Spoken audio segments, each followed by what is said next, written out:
तो दोस्तों आप लोगों ने जैसा वीडियो देखा, आज जाइए 5 पर यह लड़की जो कि बहुत ही खूबसूरत जो कि वीडियो बनाई है। वीडियो फुल देखना चाहते हैं तो इंस्टाग्राम पे जाके देख सकते हैं, सिमी राजपूत नाम है। जी हाँ दोस्तों, दरअसल इस वीडियो में ये बात करने आया हूँ कि पवन सिंह ने एक और बड़ा लकीर खींच दी है। जी हाँ दोस्तों, क्या है यह बड़ा लकीर? तो दोस्तों पवन सिंह का एक गाना आया था जिस गाने का बोल है आज जाइए 5 के।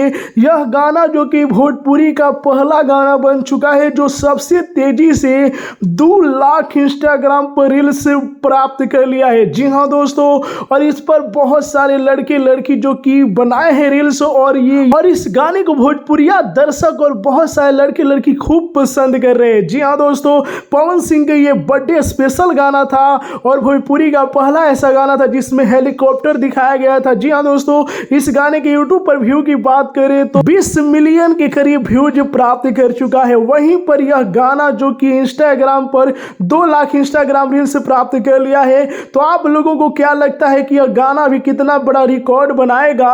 और पवन सिंह ने जो कि 2 लाख सबसे तेजी से इंस्टाग्राम रील्स बनाने वाले भोजपुरी के एकमात्र सिंगर बन गए हैं। तो कमेंट में ढेर सारी बधाइयाँ दीजिए। और आप लोगों को सिमी राजपूत का वीडियो कैसा लगा कमेंट में बताइए। लाइक कीजिए, शेयर कीजिए, कुछ लोगों को मिर्ची लगा दीजिए। जय हिंद।